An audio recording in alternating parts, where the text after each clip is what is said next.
Welcome back to Universe Mode and a new episode of NWA USA.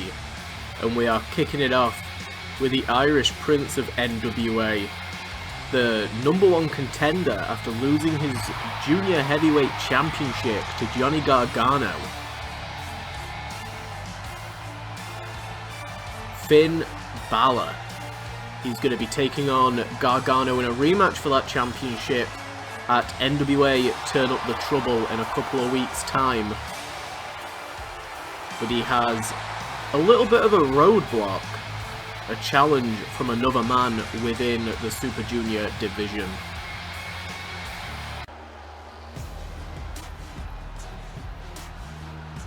They're coming out in the wrong order. They are coming out in the wrong order.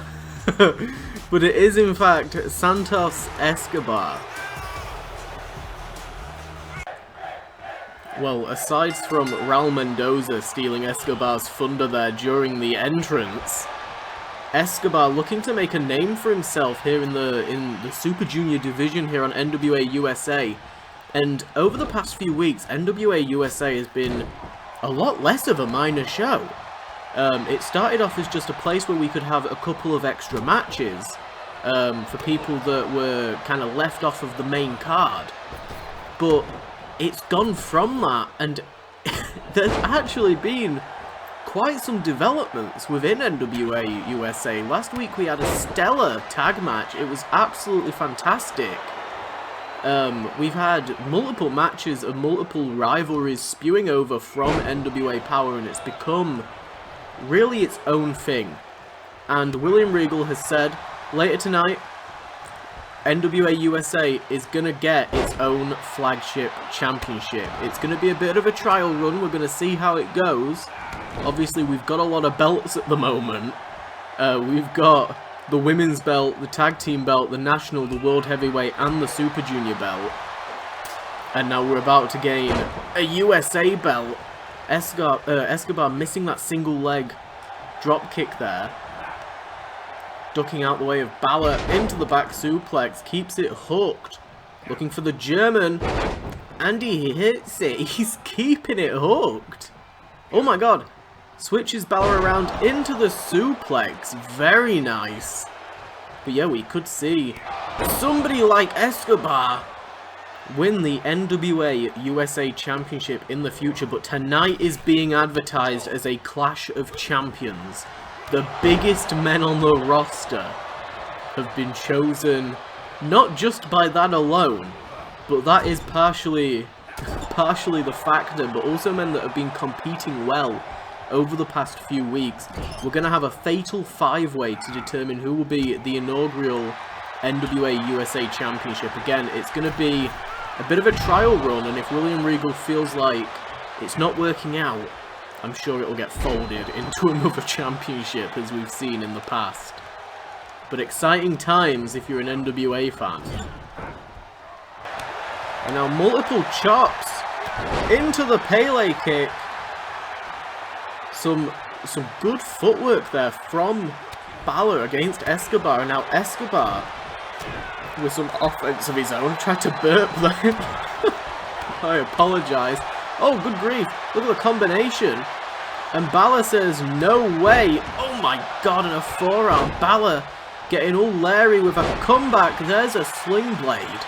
Trying to put away Escobar early on in this match, and a quick kick out there with Legado del Fantasma at ringside. Making sure that there's no interferences whatsoever, but Balor's not got many friends on the NWA roster, not like he used to with the Balor Club. Balor doesn't currently belong to any kind of stable or faction, and it puts him in a little bit of a difficult position right now with this NWA war season, where everyone seems to be sort of factioning up or creating a tag team or just generally trying to find as many allies as possible. Hammerlock suplex!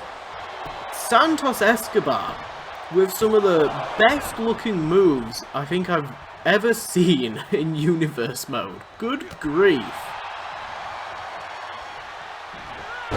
Oh, snap suplex into the corner there. I think Escobar's leg might have caught that bottom turnbuckle, but not quite sure. And now taking advantage of it. Oh my god, inverted 1916. He didn't quite have the full grip around Escobar's neck there, but he still managed to get him up off the ground. And now going for the pin, making sure that he's far away from the ropes, but Escobar with his shoulders off the mat quite quickly there, because Balor wasted some time moving him away. Snap DDT. We've seen Balor went on a bit of a roll when he won that championship, and Gargano was the perfect roadblock for him. Oh my god, and Balor's just pinned Escobar with the coup de grace. Balor's trying to not let any other roadblocks get in his way. A dominating win there over Santos Escobar, sending a message to Gargano, who again he'll meet at Turn Up the Trouble.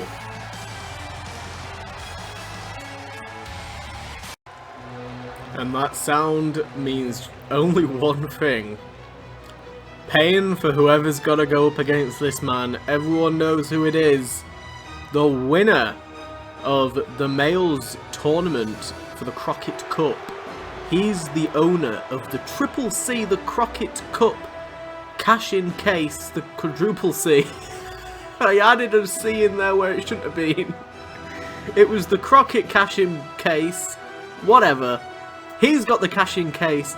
He has said he's not cashing it in at Turn Up the Trouble. He's tired of multi-man matches.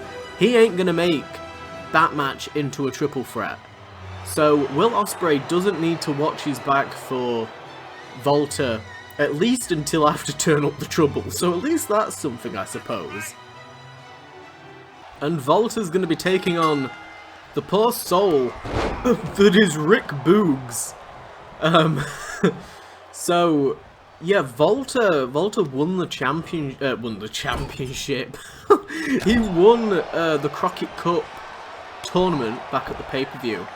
And, you know, he's already beaten Trent Seven. He beat Trent Seven in that tournament, I believe. Did he? No, he didn't.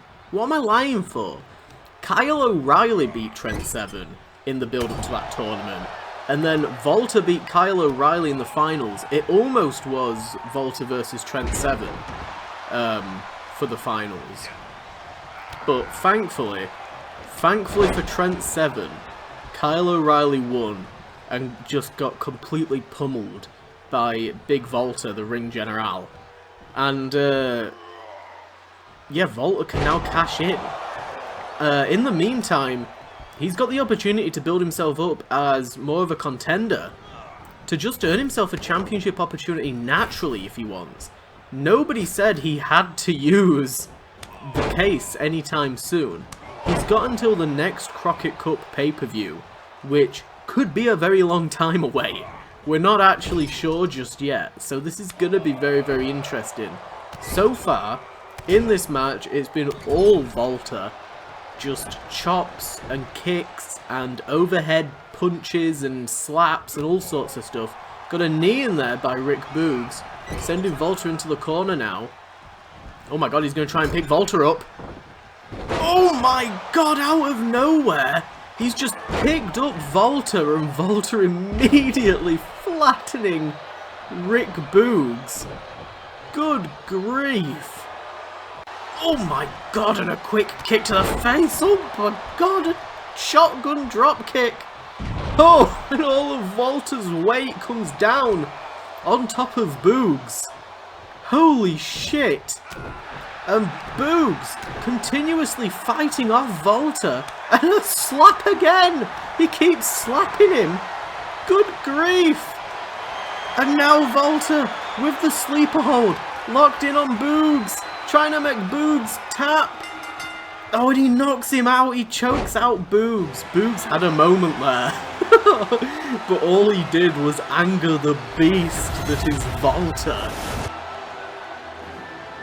Holy shit. And Imperium getting in the ring to get Boogs out. Volta stands tall. Next up, we've got some women's division action and the return of Liv Morgan, who, because of her performance in the Crockett Cup, unfortunately she did lose to Charlotte Flair in the finale of it, but she is very high up in the power rankings. In fact, until Bianca Belair came back, she was the #1 contender. Bianca Belair came back and used her rematch clause, but as soon as Bianca Belair's out of the picture, it's all down to Liv. Morgan has had some amazing performances and has just been overall very consistent. And here comes the winner of the first ever Women's Power Rumble, Toni Storm. So here we go, Toni Storm and Liv Morgan. Liv Morgan does have a better win-loss ratio than Toni Storm. Oh, and 2 jawbreakers. Going after Storm's head right off the mat, and a quick elbow strike from Storm to Morgan. As I was saying, she does have a better win-loss ratio, but it's all about performances, how close you get to winning, the performance in the match, how good you actually do. You know, someone could have a really fantastic performance throughout the entire match and then get rolled up or somehow disqualified. Their performance still matters, even if, you know, on paper they lost. And Toni Storm's performance in the Power Rumble and her performances against Mickie James and in that triple threat are the reason she's still quite high up on the power rankings. Snake Eyes there to Morgan in the corner. Oh my god, and a kick to the midsection. Toni Storm with the hip attack. Some big lariats there by Toni Storm, looking to put away Liv Morgan, who's had minimal offense. Rolling her up into the air raid siren. That neck breaker. Oh my god, and Liv Morgan almost put away in what would be qualified as a squash match by Toni Storm there, who's come out with a hell of a lot of offense. Oh my god, and a jumping lariat by Morgan as she tries to get back in this. Liv Morgan tossing Toni Storm to the outside. Oh, double feet to the midsection.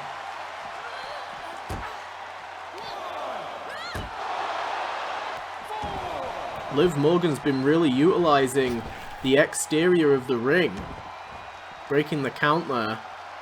Oh my god, and Toni Storm caught her, sending her straight back into the ring. She managed to use the outside of the ring to gain a little bit of an advantage over Storm. There's a sleeper slam, pulling all of her weight down on Storm's head. Pop up into the Hurricane Rana. Very nice there by Liv Morgan. And now Morgan, play of the day, to Toni Storm, trying to put her away. Oh my god, and Toni Storm managing to kick out at a 2. And we got a women's wrestling chant. I think it's a women's wrestling, or this is wrestling. We've got some sort of is wrestling chant. These two women have now been back and forth. Big slap, followed by the kick. There's the step up enziguri. And Liv Morgan now with Toni Storm. Well, I was going to say Toni Storm on the ropes, but Storm catches the leg. Turns her around into the German suplex. Toni Storm looking for a submission on the spine of Liv Morgan. Trying to make Liv Morgan tap out. She's been slowly wearing down the body of Morgan, but Morgan might be able to reach for the ropes. She wriggles out of it, kicking away Toni Storm. Oh my god, and a brutal forearm. Toni Storm going after the arm now of Morgan. Hip attack. Good grief. Oh, and Morgan's back to her feet. Oh, ducks under the clothesline. Roll up. 1. Oh my god, and a quick kick out from Storm. Oh, went for the step up enziguri, but Storm dodged out of the way. Snap suplex into the cover. These two women going as quick as whippets. Oh my god, quick jab to the head. Oh my god, double feet to the face. Oh, this is insane. I don't know what Storm was going for, but play of the day. 1, 2, Oh my god, and Toni Storm with the kick out. Liv Morgan can't put her away. And Storm now with the advantage over Liv Morgan. Storm 0. 1, 2. Oh my god, and Storm puts away Morgan. Oh.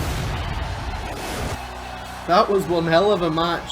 Congratulations to Toni Storm with a well-needed win. Good grief. And now for the NWA USA United States Championship match. I was going to add another word in there. Decided not to. Almost. Again, this is going to be a Clash of the Titans match. We've got some of the biggest men on the NWA roster. And Omos beat Apollo Crews in pretty dominating fashion, and that's why he's here. Apollo Crews, current #1 contender for the national championship. We're probably going to see a little bit of a trend of people beating Apollo Crews and getting into this match. But Keith Lee, just a general great performer that we've seen over the past few months of Universe Mode. He hasn't been given the same opportunities as certain other people, but at the same time he doesn't have the best win-loss ratio. But William Regal has recognised he is definitely a talent, and he's giving him another opportunity.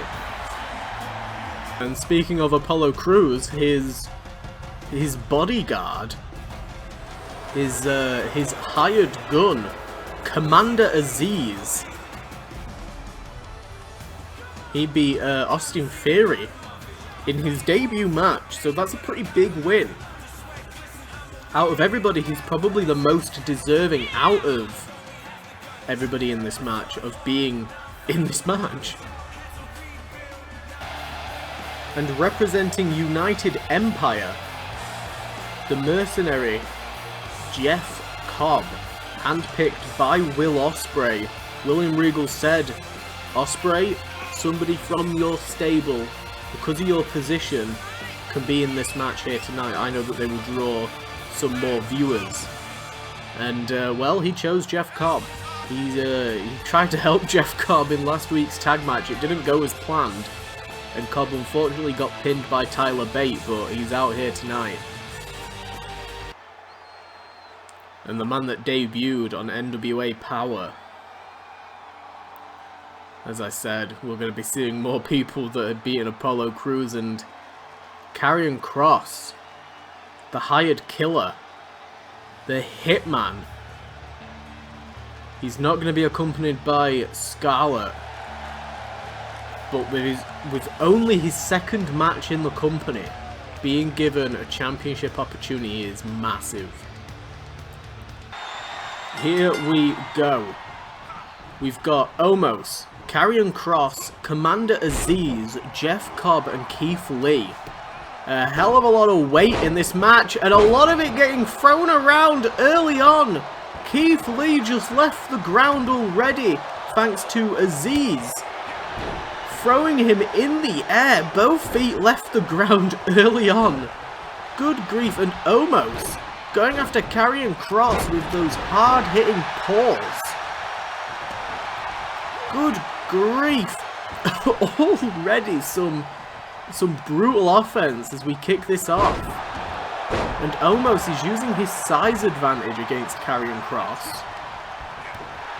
while Jeff Cobb with a suplex to Keith Lee, all 5 men in the ring at once. And speaking of, Karrion Kross now making it to the outside of the ring, trying to get a little bit of distance. He got blindsided at the start of the match, struggled to get into this. Oh my god, and an overhead belly-to-belly suplex. And the camera focusing in now as Omos tries to send Kross through the table, but he has to cut it short and just a power slam on the outside, while Aziz sends Keith Lee to the outside. Omos and Karrion Kross seem to be a match for each other, as each time Kross tries to get some offense in, Omos slows him down. Oh my god, and sending Kross into the stairs. And we've got a triple threat going on at the base of the hard cam. Jeff Cobb now going over to Omos to try and take the fight to him. Karrion Kross just got the literal shit beaten out of him by Omos. And he does not look happy. He also doesn't look fazed by him, which is possibly more impressive. Oh my god, and he can't lift Omos, which is a bit of an issue. But Omos can lift him. Oh my god! Karrion Kross came in with so much production and so much dominance in his debut. And William Regal might have made a good decision by putting him up against Omos early on. Cobb has got a weapon to go up against Omos. What? Oh, guillotine on the rope. And Kross being forced to leave the ring. Keith Lee's got that kendo stick. He's just smashed it over the head of Aziz. Karrion Kross needs to take a break for a second because everybody went against him. Good grief! What in the world? A spine buster from Omos just sent Jeff Cobb about 10 feet in the air. As I was saying, right off the bat, you know, Karrion Kross got completely obliterated by Omos, and then even when he tried to get back in this thing, Jeff Cobb didn't make matters easier for him. Oh my god, and now look at him going against Omos again. He's got a bit of a bone to pick with Omos. And Omos said, bring it. Oh my god. Omos has to be the favourite to win now. It could have been Kross coming into this thing.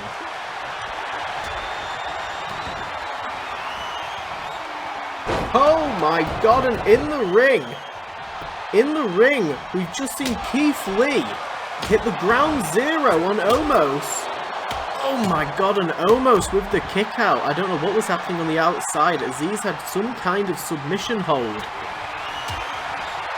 Oh my god, and another ground zero! And Kross is just watching. Holy shit! Keith Lee's just eliminated Omos. That is massive. Oh, and Cobb just caught Aziz in a tour of the aisles. Oh my god, and he's put him away. Oh, and a dropkick attempt. Doesn't get it, but he gets the high knee. Kross now, oh my god, with a brutal roundhouse kick. And now with a grounded Cobb in the Kross jacket. Gonna try and make Cobb tap out. And he does. Aziz and Cobb are both out of this thing. We're down to Kross and Keith Lee. Kross, even though he's probably taken more of a beating than Keith Lee, he's managed to avoid trouble for the past few minutes of this match to the point where he was able to capitalize on Cobb. Oh my god. Oh, and a low blow! A low blow on Keith Lee! A dirty move there from Karrion Kross. A cross jacket! Cross jacket on Keith Lee!